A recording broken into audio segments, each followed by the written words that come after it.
Hey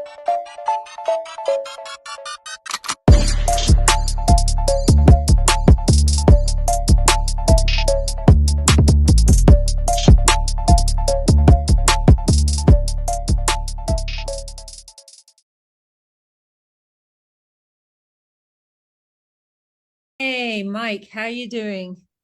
Doing good, Jade. How's it going? I'm cool. Yeah, like long time no see. Yeah, I can't even remember how long it's been. Yeah, like 4 years or 3 years, 3 years, 3 years. Yeah, Yeah. So I've been seeing your stuff on social media. I see like the videos coming up, of you doing so I've subscribed to your channel on YouTube. And yeah, I found your a lot of what you were talking about really, really interesting. And also, even though like you and we have like quite a different perspective and a way of looking at things, uh, I find you like open-minded. I think that as we've discussed, and I think a lot of people are aware that just in general in the world, there's like real issues about people being closed-minded, becoming more and more closed-minded. Um, but yeah, I felt you had this very like holistic and honest sort of outlook onto life, you know? yeah, absolutely. I think my biggest thing and my main focus is creating unity. Like as much as we can, creating a world that works for all of us and for everyone. And with that is going to come a lot of, like you said, open-mindedness, and it's going to take a lot of acceptance. And it's going to especially take acceptance of people who don't think and look and act and feel the same as us and love the same as us. And that needs to be okay. Like it's really about just creating something that works for all of us and being able to accept that in others too. Yeah, I remember the good old days. We always say the good old days, the good old days when I was like in England, the sixth form college, right? And we were what people called left wing in those days. But I tell you what, left wing now and left wing then was two very, very different things, right? And I loved the way people could like really, really converse about anything and respect each other. And I just feel that is going downhill. And also when it comes to sexuality, there's a lot of things like changing. Okay, somebody's just asked me in one of my groups, how do they join the video? Let me just stick it right here into a few of my groups, in fact. Yeah, there's been a lot of intolerance, it feels like, and it's just really strange the way that everybody that thinks differently from us, we feel like we need to like fight against them, and it just causes us, as we were talking about earlier, it causes us to not be able to have conversations about the things that really matter. That are really, really important. Yeah, on so many different levels. And so oh, someone says he's requested to join the group. I see. So better let him into the group then. Yeah, I Uh, mean, talking about left and right wings, I don't even know what those things are anymore. And it's just, I think that those are the things that kind of cause the problem is having those like two-party systems and having those like everything divided and just like choose a side. And then it becomes like a sport, really, instead of really trying to talk about the issues and figure out what's really going on. It's more like just trying to win. yeah, yeah. Yeah, and I think a lot of it comes down to insecurity, and I think people like knowing themselves less. And I think as the world is getting more technological, and we're supposed to be getting advanced, but I actually feel like people are knowing each other less well, not better, you know? Yeah, So yeah, absolutely. so, anyways, And Mike, I wanted to ask you about something. So, we had advertised this event a few days ago, right? And all these people had been asking to join my group, right? And everyone asking to join my group, I always send them a message and I'm like, hey, who are you, right? And there's been like numerous people, oh, I'm Mike's partner, right? And then there's, oh, I'm the husband of Mike's partner. One of Mike's partners. So he's one of Mike's partners. Now, the average guy would think this would just be his worst nightmare if all his female lovers were getting together. Yeah. Like, yeah, yeah, explain absolutely. this for me. I mean, yeah, I think that first of all, I'm probably anything other than the average male for sure. I mean, definitely in my love style. Yeah, I mean, but that's the thing about polyamory or ethical non-monogamy is we have to say that because so many people think of non-monogamy as being unethical, but I don't even like to put that in there, that qualifier in there. Yeah, I'm non-monogamous. And so but the thing is that the reason that people would really freak out about that is because they feel like they have to lie and they have to be deceitful about it. They have to tell different people different things and they have to keep up with all these things. And if both of their people ended up in the same group in the same place, that would be disastrous because then the truth would come out. But the thing about me and my style is it's very important to me to not have any secrets, to not have any lies, to not have any untruths. I mean, that's the whole thing about it is being able to be witnessed 100% authentic. You know what I mean? So it's like if I'm lying about something, then that is detrimental to me because then I no longer have that connection with somebody knowing everything 100% about me. And that's amazing. Of course, they don't know 100% about me, but I can be 100% authentic around them. There's nothing that I have to keep up with. There's nothing that I have to be deceitful about. There's nobody that I have to trick or any kind of thing that I have to think of. It's just like, this is what's happening. This is how I'm reacting to it. And this is how I'm having to respond to it as a person. And you can hopefully respond, you can hopefully take that and receive it and love me through that. Mm. And how did you get into polyamory? Was it like you heard about it or, and it So it's drew really you? interesting because I feel now looking back, I feel like I've always had principles and ideas and feelings that have lined up with the ideas of polyamory. It was just before I didn't know that other love styles existed. I didn't know anything about it. And so growing up, of course, we're taught that there's one way to do things. And it's, especially growing up in the church, it's like once you're married, you know, uh, monogamous, hetero, I mean, it's like very strict, it's like this is the only way that you can do it. And it just never really lined up with me. And so at first, yeah, I was doing unethical things in order to get my needs met. I was being that player. I was being that person that was having to deceive people because I just didn't know anything else. And that was like what I was working with at the time. Like that's all that I had. Um, and so, I mean, later on, of course, I did kind of straighten that out, and I wasn't always so unethical about it.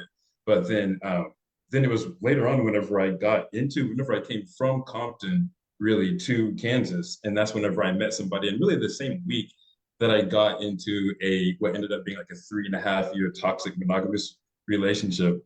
I found out about polyamory. This person was telling me, yeah, you can just like date multiple people and you can do that and everything's on the up and up and you don't have to lie. And I was just like, whoa, and my mind was just blown.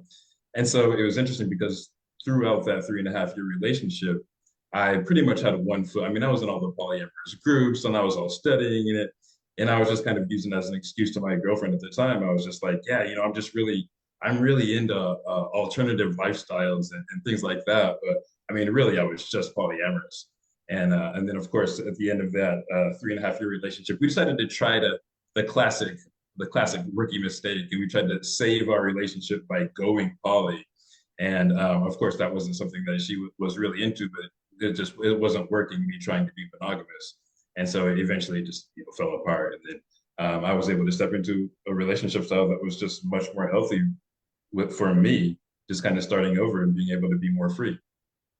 Yeah, you just said something which I thought was really, really spot on. And the thing is, these days, when you look at content about sex, especially on like social media, and I think like so much of it is kind of like low quality, right? Low quality in the sense of I think it's very usually it doesn't, how can I say it? It's not critical. It doesn't look at things critical. Like I see a lot of people talking about polyamory, kink, and so on, but there's never any like, who would this work for? Who would this not work for? When is it right to do it? When is it not right to do it? It's just like, oh my God, this is like the latest ice cream. Let's eat it. Whatever they're talking about, Mhm. and when you said that there, and I've seen you saying this elsewhere, maybe like on a video or on a post or something like that, that people shouldn't go into poly to save relationships. And I've had people contact me and spoken to people that they had like really bad experiences with relationships going poly. Probably it doesn't surprise you that that's Oh, no. No, I mean that's the thing about it is you have to really be conscious about it, and that's why anytime I'm working with anybody and they're talking about going poly, I really want to get to the reason of what's going on, like why do they want to do this? And if it's for like honestly, if it's for sex at all, I'm just like this is probably not the thing for you. You know, I mean, like polyamory is the thing that it's shifted the most for me and given me the most benefit is the internal work. I mean, the reason that I get into it is to be able to deal with that jealousy, right? Because I was a very jealous person, and anytime that there would be any kind of even a perceived indiscretion, I would get off my game, and it would hurt me. I wouldn't be able to perform in life like I wanted to. And that's one of the biggest benefits. And polyamory, now it's like, yeah, I mean, so you were saying some of my partners are coming in and their metas come in and they're like, hey, what's up? And I'm friends with them. And it's like, we just kind of pulled the lid off and you're able to look in and see, and it's no longer a mystery and it's not left up to just your thoughts and your imagination creating the worst case scenario. You're saying what it is, and it's just people loving each other. And that's really what it gets down to. And whenever you have that kind of communication that you can afford to, because you're not violating any boundaries, you're not making anybody jealous, anything like that, because we all appreciate each other's autonomy and we want them to expand in the ways that they want to and that feels good for them. That's really interesting. Now, when you say that, because I would say I'm not a person that has been like particularly jealous in my life. Yeah. I'm also going to say I've never felt like a big draw towards poly. I think I've been poly curious, I could say, probably like that. And I wonder if that's, I wonder why it is. Part of me thinks, well, it sounds so time consuming, being poly. That said, I have 5 dogs here. Look at this one hanging off the top of the sofa. And there's two more over there. So some people might say that's time consuming as well. But it's really interesting. I mean, and the people who are watching, obviously this group, it's about Taoism. And in Taoism, most people who are practicing Taoist, which most of the people in the group are not practicing Taoist, I'm going to say, would these days go towards monogamy, right? Okay. That said, there's a whole part of Taoism which is so-called celibate, but ironically the celibates are not celibate in a sense. And then there's a history of it, and it's more in the polygamy situation where a man, in fact, some of the texts are all evolved around a man with a vast amount of female lovers in his life as well. Now, one thing I found incredibly striking, because usually when you think of nuns and monks, you kind of have a certain idea. Now, someone I know that studied with Shaolin monks, he told me that they're all having sex, which it doesn't surprise me, because I don't think Buddhism really teaches how to transmute sexual energy, whereas in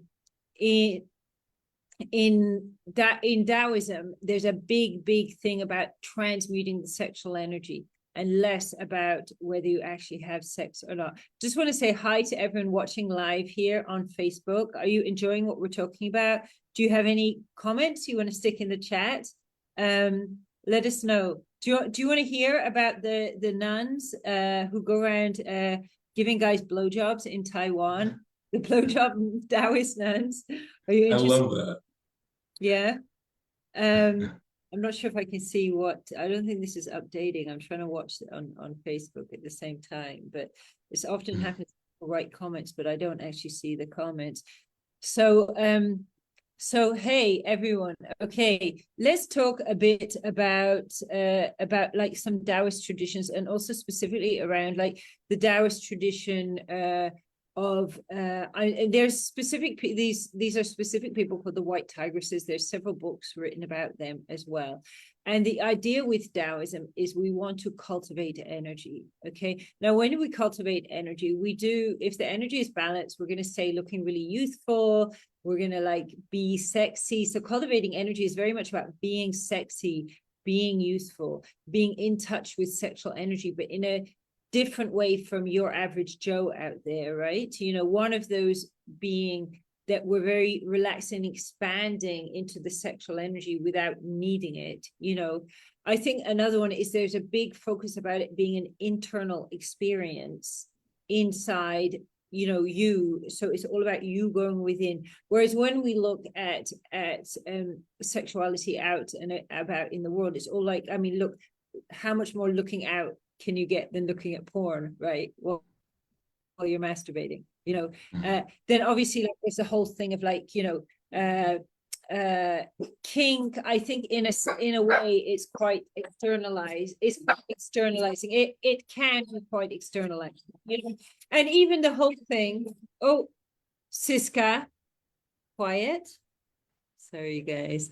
So yeah, it can be quite externalizing, you know, and even the whole thing of like, you know, I not having fun with this person, I'm going to just move on to the next. That can be quite an externalizing thing as well, you know, not necessarily, because it all, like you talk about it being about the inner work. And I think that's really eye-opening that you've said about that, you know. So yeah, that's something that I actually really want to address, because I really want to like draw a line here, because we're talking about on one hand like polyamory, and then we're talking about like kink and sexuality and those kind of things. And a lot of times people confuse those, and they try to think like, oh, polyamory is about all this sex and it's about all this, like, and those are not the same things. And there can be a lot of crossover, and a lot of times sex is involved in polyamory. A lot of times sex is involved in monogamous, other kinds of relationships as well. But in polyamory, there's also celibacy. You know, those things that you're talking about. It's not really about that. It's really about the way that you love. And so,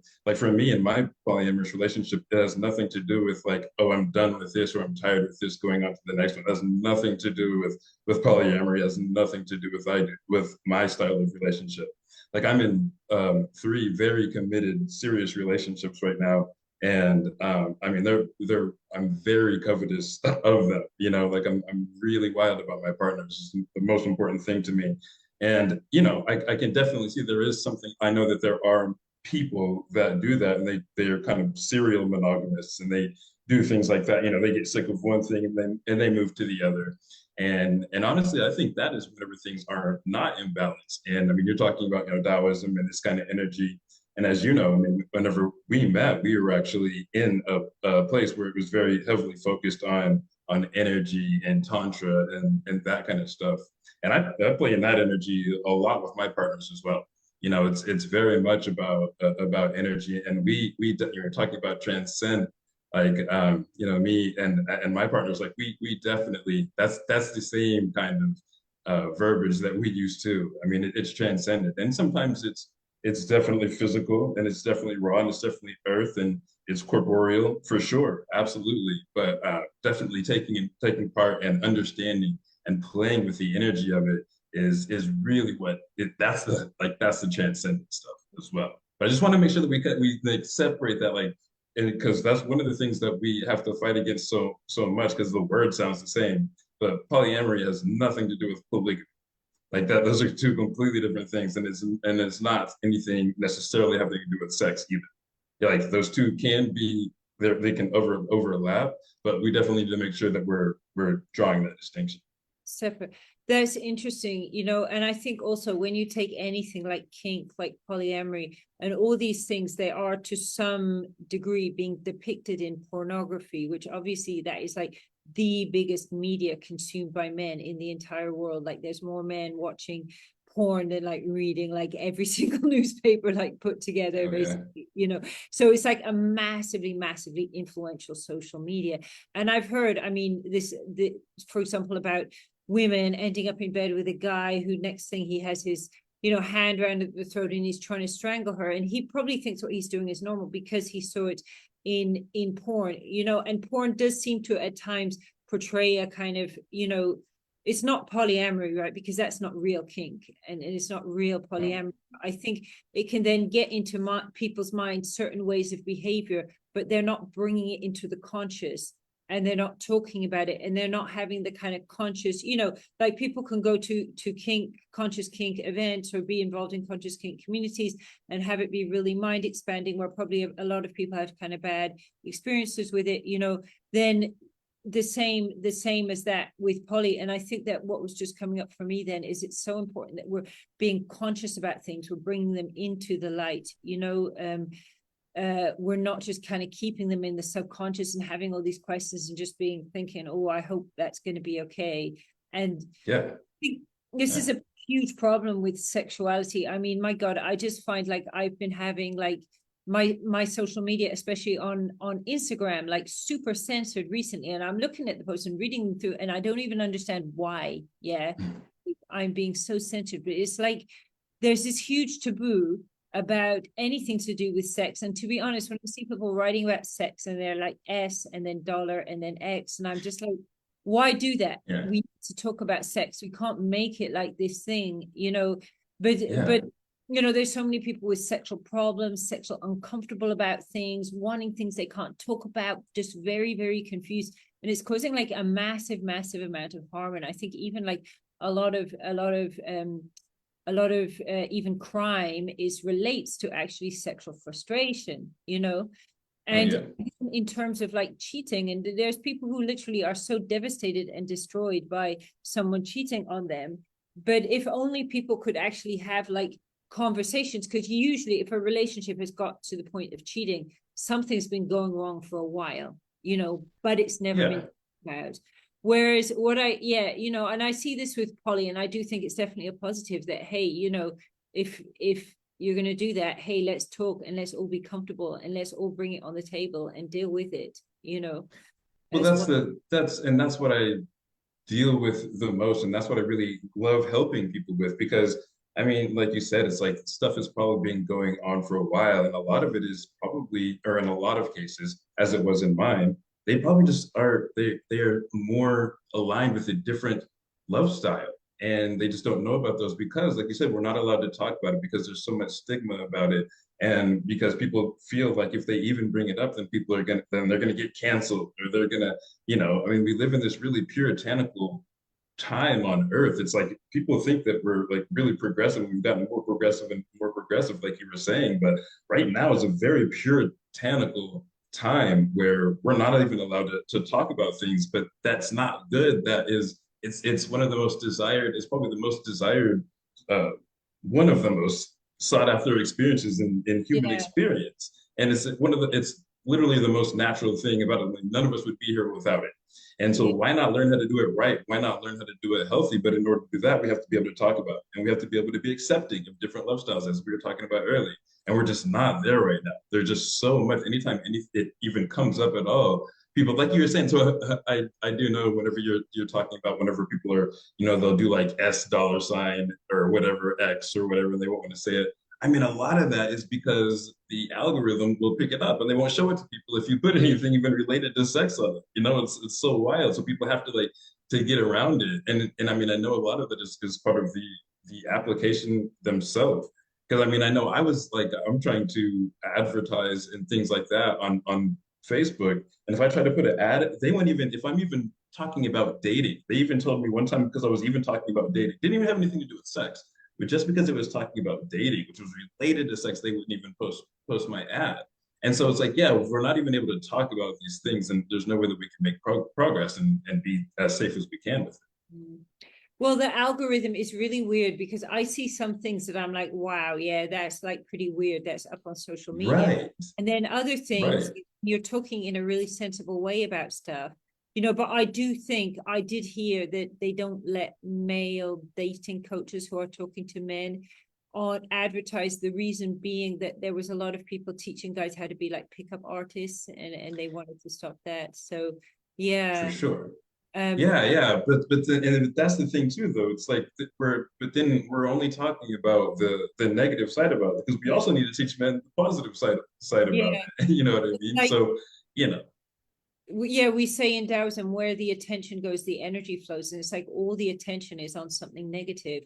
So there's just no energy, you know, no positive energy, basically, you know, I should say. So I'm just interested about the jealousy thing. I wanted to just talk about that before I go into the nuns, right? Okay. So Like I said, I don't believe I'm a person that was ever like intensely, insanely jealous. Yeah, I think I've been envious, which is different from jealous, right? Yeah. Mm, But I noticed with my partner, who, we are very, very much monogamous, and I would call us kind of quite traditional as a couple, but I would say, like, we play with the energy of jealousy as a fun thing that can kind of be a turn on, you know. yeah. Uh, Not even like necessarily in a kinky way, because we're not particularly kinky either. We're just Taoist, which is what energy, right?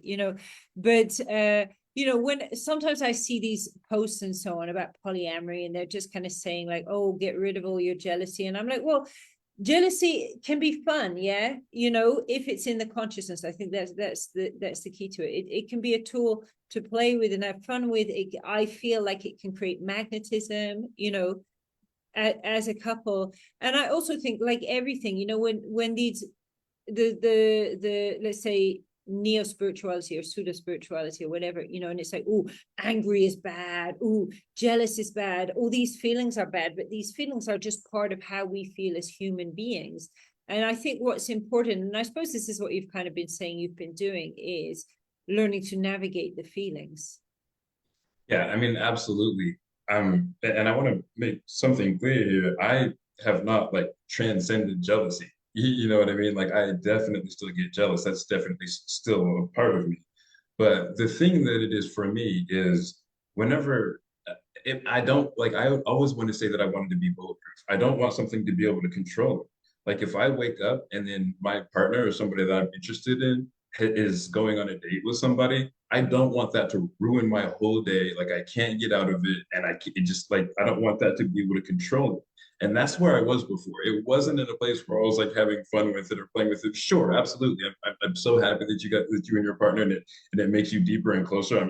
I absolutely and definitely do that. I'm so happy about that.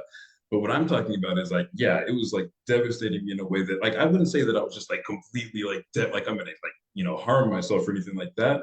But it would definitely be on my mind. It would affect me enough to where I wouldn't be able to go after the things that I wanted to. I wouldn't be able to have the day that I wanted to. It was like that was the thing I was thinking about. It would completely take away, and like that was, it would be like this person that I love is doing something that's fun for them, and it's destroying me.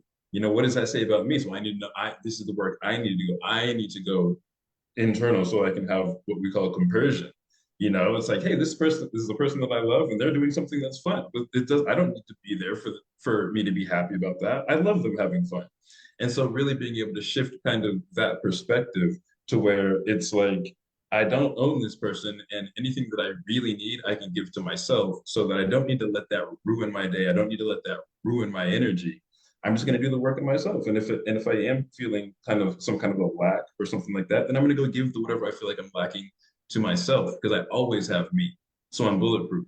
But so that's really what it is for me. It's like I don't want jealousy ruining my life. I'm never gonna like, yeah, jealousy, like you said, is just a part of everything, and it can be useful. It can be good. And I'm not getting rid of it. I still have it right now, but I don't want to. I don't want it to be in the driver's seat. I honestly think when people say, "Oh, I've just transcended it," it's like, no, you've just repressed it, and you've just caused yourself an energy blockage. But I would See, I've done say, that too. I think what I can relate to there is I used to struggle with like fear so badly. And like in particular fear of heights. Like I would just stand on a table and go completely dizzy. And I Mm, remember way back years ago, like 20 years ago or more, my boyfriend at the time started taking me out rock climbing, right? And at first, so in an indoor climbing wall, by the way, and at first it was like uh really, really scary. But slowly, as I was facing my fears, I stopped getting like controlled by the fears, you know. mhm. That's So exactly it. That's exactly, and that's what I was talking about, like taking the lid off of the can. Because whenever we're able to talk about this in relationship, and I think this is something that polyamory happens to afford in my relationship, it's afforded me a greater birth of communication. But it's like whenever we're able to talk about things, like at first, whenever like if my partner's going on a date, then I'm gonna start getting jealous, and I start imagining the worst case scenario. Of course, this is person who's 6'4", 220. They're driving a Mercedes and they're so rich and they're going to take them away from me and they're going to do all this kind of stuff. And, you know, your mind just makes up like the worst case scenario if you let it. But whenever you just take the lid off and just go meet them. Like I meet my partner's husband. I meet my partner's other partners and I see they're just regular people and they just have love. Like they have the thing that they have and we have the thing that we have, you know?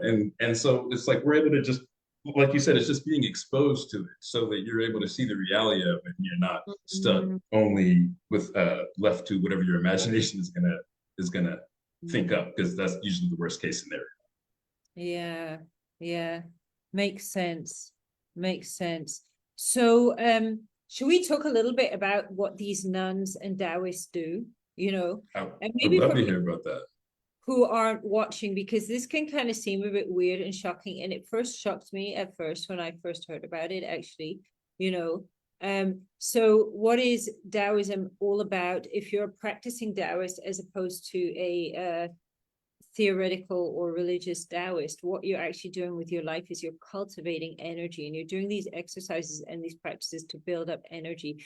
And probably the most powerful energy that we have is our sexual energy, right? So you do all these different exercises. It ranges from everything from massaging your breasts or your balls to like, you know, different kinds of meditations, moving sexual energy through your body, you know, working a lot with your internal organs as well. Jade egg is also a part of Taoism. And we have this, what we call solo cultivation, right? And then you have what we call dual cultivation. And the person I learned with, who's Mantak Chia, and he teaches husband and wife dual cultivation, or, you know, one-on-one, you know, dual So cultivation. dual is like the one is like two people. Two people cultivating energy together. Yeah, Then. two people are cultivating energy together, right? Okay. So yeah, he teaches you first how to do it on your own and then how to do it in a partnership, basically. Okay.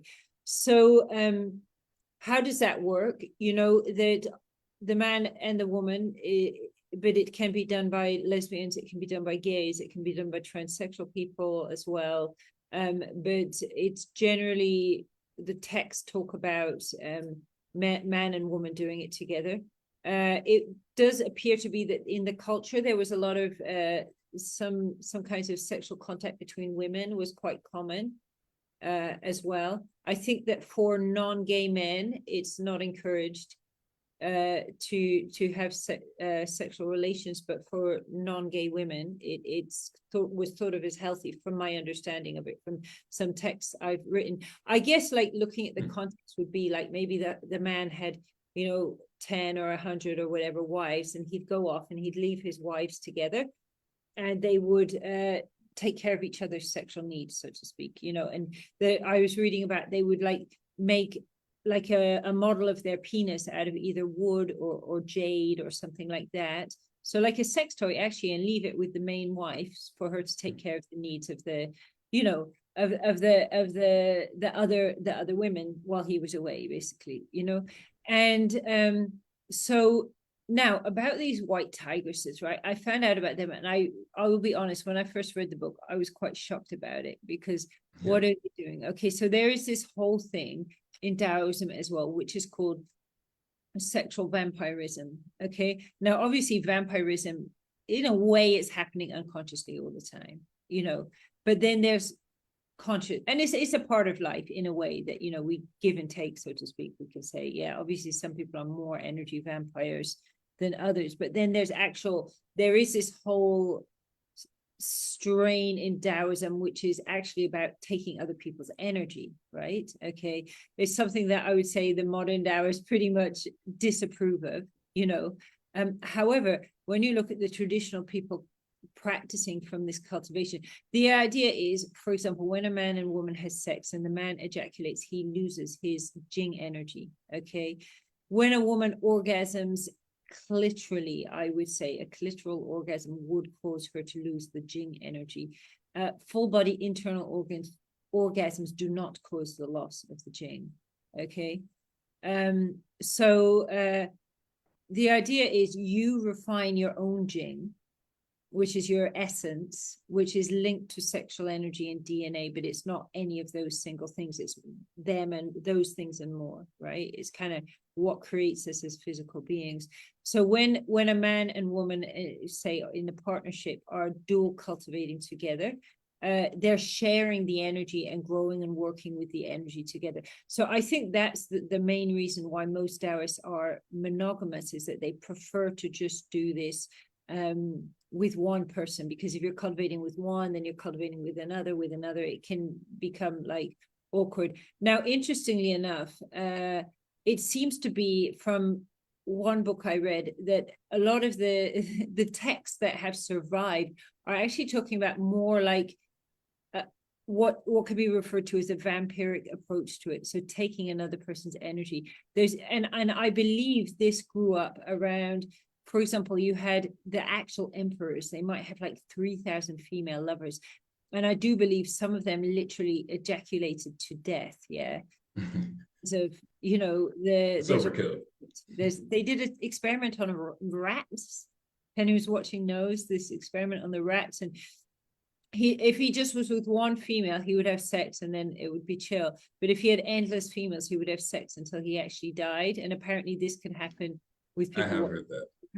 There's some people that have actually jerked themselves off to death, right, watching porn. Yeah.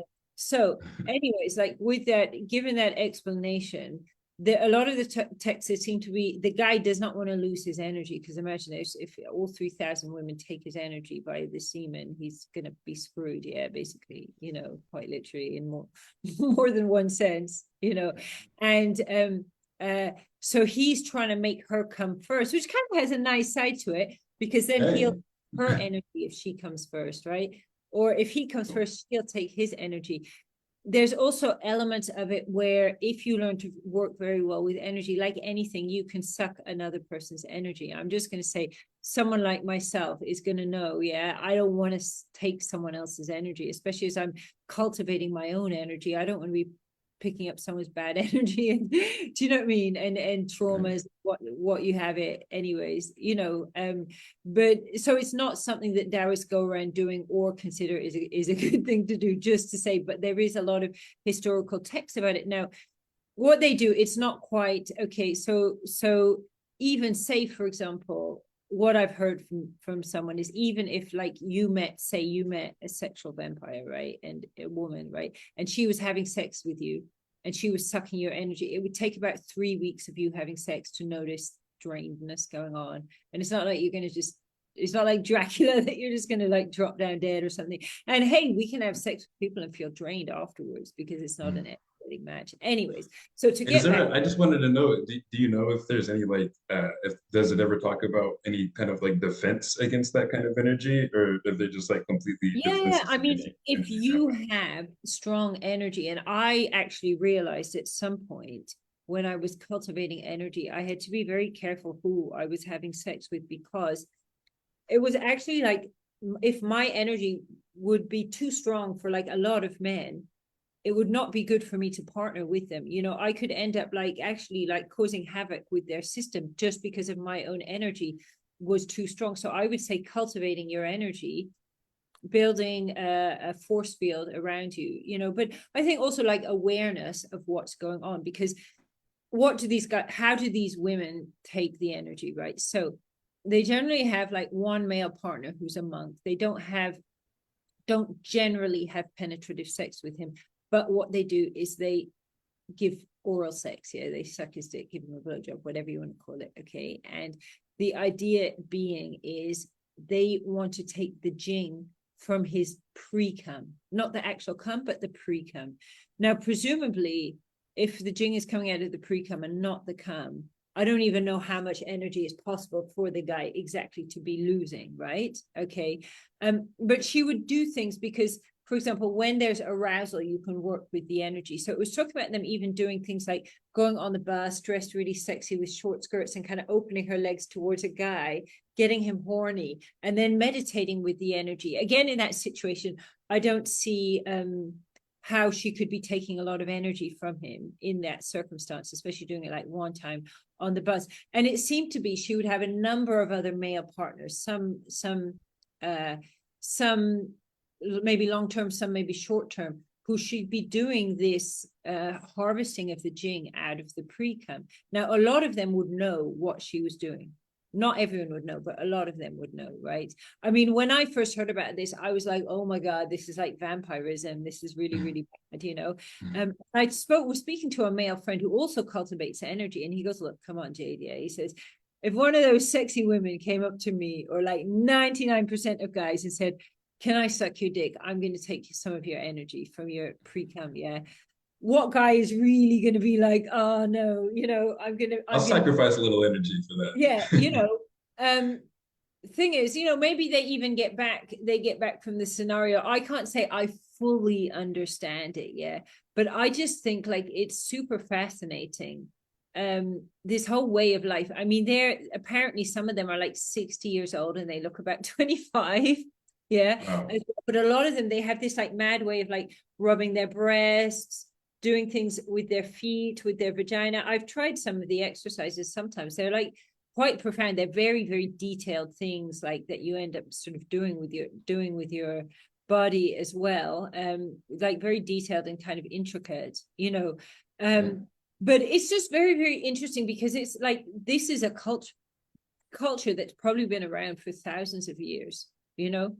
It's like the Agori, you know, the Agori, they're these kind of like guys in India that they never wash or brush their hair, and they put the ash of like cremated bodies and even eat dead bodies. They don't kill the people, but they go to the crematorium. They have to live for 12 years in the crematorium before they can Oh. be initiated into the and it's this ancient culture that's survived in India, and they're not actually harming anyone, even though it's a bit like, whoa, dude, yeah, what are you A little doing? bit. A little bit. That's a bit far out. But yeah, I mean, I think it's just so interesting how these different cultures, you know, and it is a culture, it comes from China, right? But a lot of the Taoists left China to live in Taiwan. And there's apparently like large amounts of Taoists actually living in Taiwan, that kind of left China, although there are still some in China. But I think maybe they took these kind of like more esoteric practices sort of, you know, with them, and they all live together, and they've got this kind of like white tiger's mama or whatever it is. I mean, this guy was saying it was a guy that studied them and wrote some books about them, and he's gone and he was talking to the woman, and she noticed some health problem, and I don't even know what it is, yeah. And she said to him, suck on my nipple like a baby, yes, just suck on it and suck on it. You're going to do it for like an hour or something like that. And he said after a certain amount of time, like a liquid came out of her nipple, and he was like healed by this liquid, Mm. right? It's Yeah, I mean, I don't mad. think that I love all this ancient knowledge seems to be resurfacing, coming back up. Like you said, some of these cultures are ancient in the way that I feel like a lot of the times we're rediscovering our body as this machine, you know? I mean, these amazing abilities that we've been neglecting for so long because, like you said, we haven't lived in a society that's been acceptable of us even talking about it. And I mean, some of the things, like we know that touch is absolutely necessary in babies. If they don't get human touch, then they die. And I mean, it even goes further. I mean, do you know about this? Like, real quick, I just want to talk about the story of this Yun Mi Pak. I'm probably pronouncing this completely wrong, but she's one of the last people to escape from North Korea. And she was talking about the situation there, and I mean, it's just dire. They're literally starving and working everybody to death. It's a big camp there, and she was talking about these people. They don't have any food. Literally, they're dying of starvation, and they'll have like one little bowl of peas or whatever left, and like on their dying bed, they're trading this last bit of food for homosexual sex. They're not homosexuals, but they're trading it their last little bit of food for homosexual sex, like just to have that connection or whatever. I don't know the psychology behind it, but it's just like, look how important touch is. Look how important intimacy and all of that is. And whenever we're not able to talk about it, then I mean that's why these situations occur. And I think that you're exactly right that that's why a lot of the problems that occur in this world are happening right now. So people are they're sexually frustrated. They don't know how to work with the energy. Like you said, it's one of our most powerful energies that we can use, and we don't know how to work with it. So people just masturbate too much, and they just do whatever, and they just waste all of this energy. And it's like we really need to be able to talk about it so that we can get it more in a line. Yeah. And I think like when it comes to social skills around sex, I feel like it's going downhill. It's getting worse. It's not getting better. And like the standards of what people are kind of expecting out of sex is just like the whole intimacy for the majority of the people almost, it seems to be kind of like disappearing out and away, you know? So I think like, cultivating this intimacy, which is another form of energy that is just so important that we do this. I mean, did you see there was this stabbing in Sydney in Australia, right? Some guy stabbed a load of people, yeah, maybe like I don't know how many people, like quite a few people, and basically pretty much all women. And at first everyone's like, oh, it's another Muslim attacker. Well, it wasn't a Muslim attacker. It was basically the guy, and it's so heartbreaking because there was actually a video of his dad, and his dad was like in tears, and the TV was asking him like, what's going on? So basically he said his son had like no social skills, and he really, really wanted a girlfriend, and he got so frustrated he's gone and just stabbed a load of women. Yeah. And he actually Yeah. a security guard as well. One male died who was a security guard, a Muslim guy as it happens to be, who tried to stop the attack. But yeah, I just saw that this morning and I was just like, oh man, this is just so sad.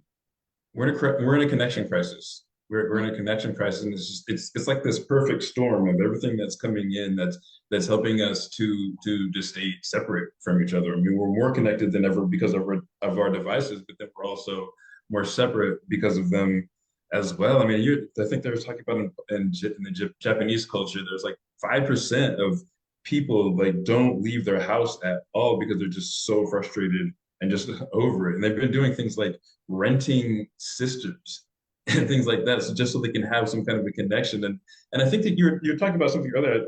You're talking about intimacy, and I like one of the things that we talk a lot about is being able to separate intimacy from sex necessarily.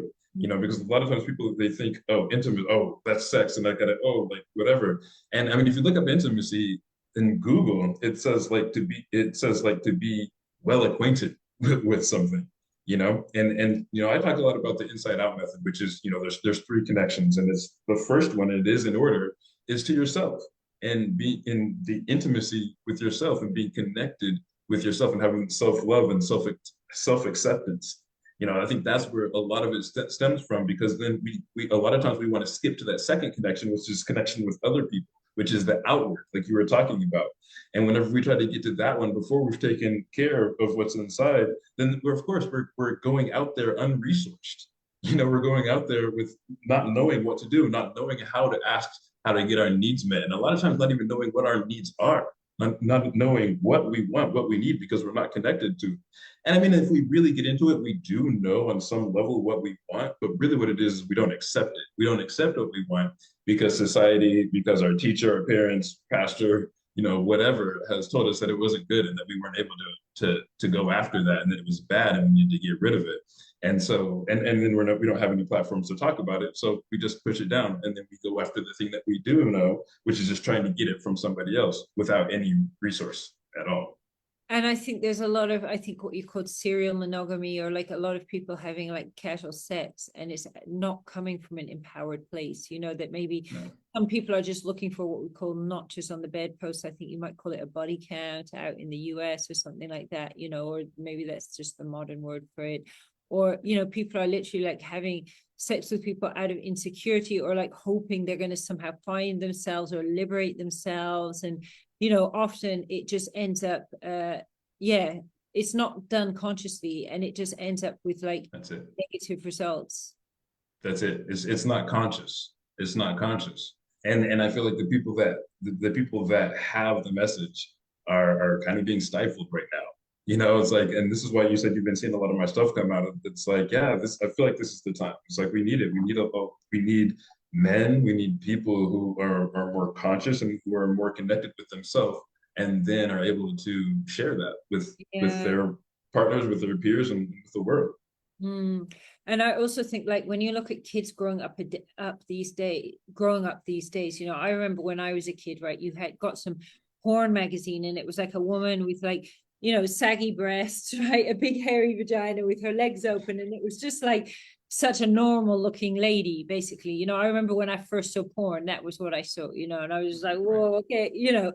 Then I remember the fake breasts coming in and them looking a little bit, you know, but what it's gone to now, it's almost like a lot of them, they look like more like AI robots rather than actually something real. And also from the very limited amount of porn I've seen, it's like completely stripping away the intimacy, the connection, the love. You know, I remember someone added me to this Telegram group, right? It's called Mulher de Corno. If you speak Portuguese, you'll know what this means. Yeah, it means basically cheating wives, right? You know, so all these people are putting these porn videos, right? These homemade porn videos. And it was like just about every single one of them was doggy style, right?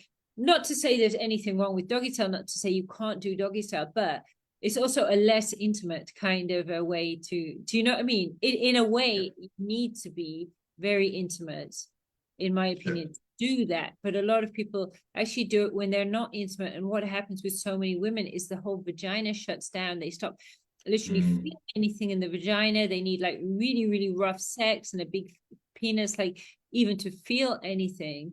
And you know, I think it all comes to like, yeah, like you said, there's the connection with the self and the connection with the person. But when we don't have that connection with ourselves, and then you can be like chasing sex or masturbating and you're like scratching an itch, and it's not that any of those things are wrong as in of themselves, it's not that videos of people having sex are wrong, but it's like the way it's kind of adapting into, you know, the world we live in. And I suppose the people want to make addictive content because then they get more money out of advertising, you know. I mean, that's exactly it. I mean, it's the same thing with news. That's why all news is bad news, is because that's what sells. And I just want to drop in that yes, there is a lot of that kind of porn that is about cheating wives and about the mailman and about, you know, stepmom and steps, you know, all this kind of stuff.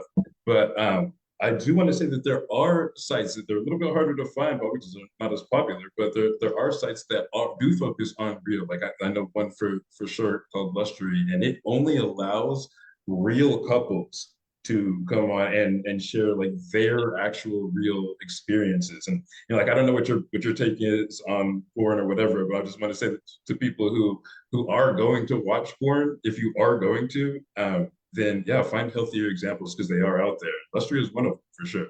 Yeah. But I mean, yeah, that's just the thing. It's like, you know, got it. It's all about doing the internal work and then being able to share that. And I mean, yeah, you know, this the fact that it was always doggy style. I understand what you're saying. Like maybe if it can, like maybe there's a theme going on here. Maybe we could actually incorporate some intimacy into it. And yeah, I would just if you are going to then find some better examples for sure. I mean, the majority of porn is to, let's say, sex videos, what McDonald's is to food, you know, because Yeah, it's just junk, yeah, basically, you know. it And I is. remember in the 90s, right, we used to have these erotic movies, right? And it would be like a whole movie, but with erotic, you know, erotic in it.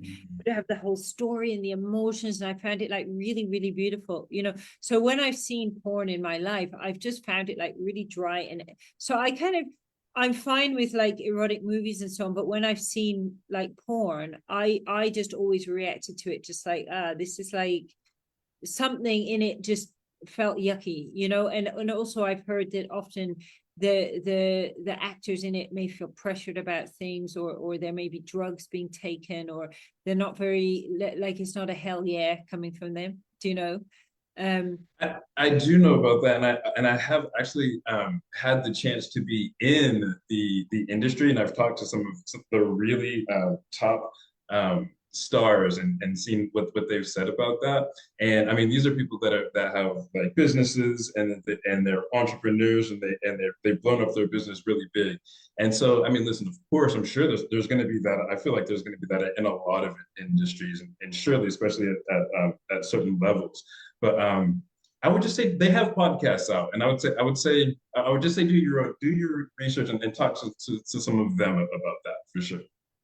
Yeah, I mean, I have to say, when I first started talking to guys that were talking to me about being addicted to porn, I was like, no way. Yeah, I didn't even imagine it could be a real thing, but it does seem to be, yeah, I think also what I found like off-putting about it as well was you would see the women were all clearly augmented, augmented with fake lips, fake breasts, and God knows what. And to me, I'm like, okay, I don't relate to that. For me, I don't relate to it, so that as well. But I would say, there was a few erotic movies I absolutely loved that would probably date back to the 90s, but for myself, for my own taste, I mean, I even find like, sometimes I've watched like Netflix, yeah, and the way they now seem to be showing on Netflix or and so on, like sex scenes, it's like it seems so transactional. Even I watched Lady Chatterley's Lover, and I was hoping for some really juicy, emotional, sort of nice, connected sex. And it's like, I remember in the old days you had foreplay, right? It's almost like there's just almost no foreplay. Which means there's no buildup of tension. And then it's like, oh, now the guy's just going like a rabbit, and okay. Yeah, it promotes unhealthy. Whenever it's like that, it's like it promotes unhealthy habits. Because, like you were saying earlier, whenever you see that, then you just start thinking, oh, so that's how it is. And then I see a lot of men or penis owners that will then have self-esteem issues because they're like, oh wait, I'm not like that. And it's like, well, that's not reality. Not a lot of people at all are really like that. It's just cinema. It's just cinema. Yeah, and I think also like it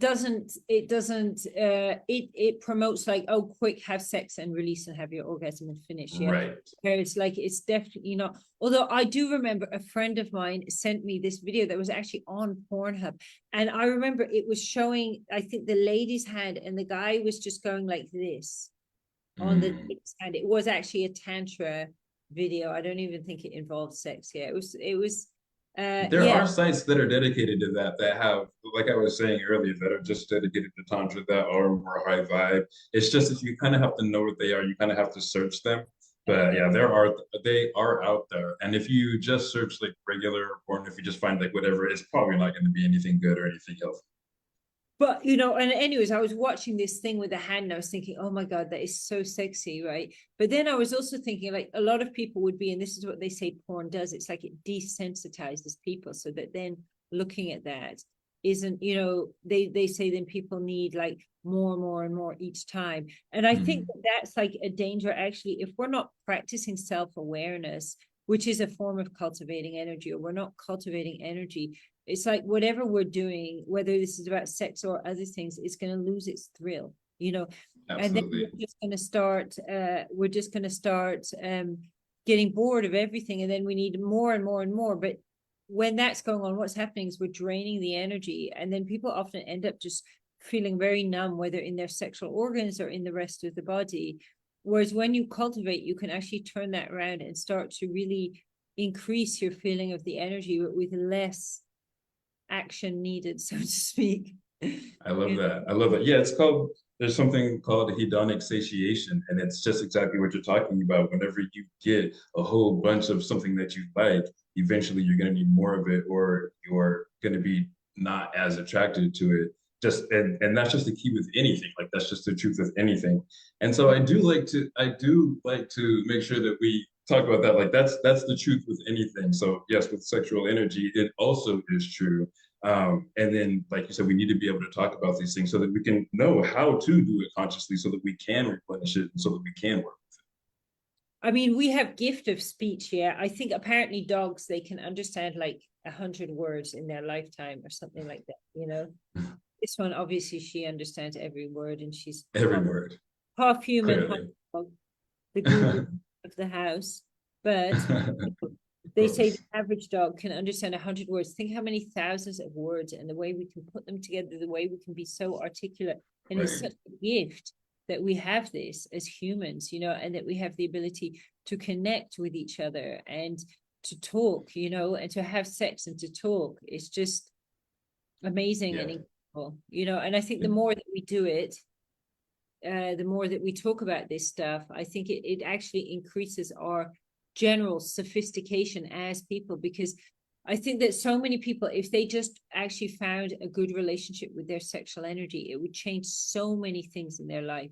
I mean, this is what I find. Absolutely. It's what I find with people I talk to, that when we actually start to get in a good relationship with our sexuality, so many other problems that we might even think were unrelated start falling into place, because we're not getting the energy drained by having to like block parts of ourselves off, basically.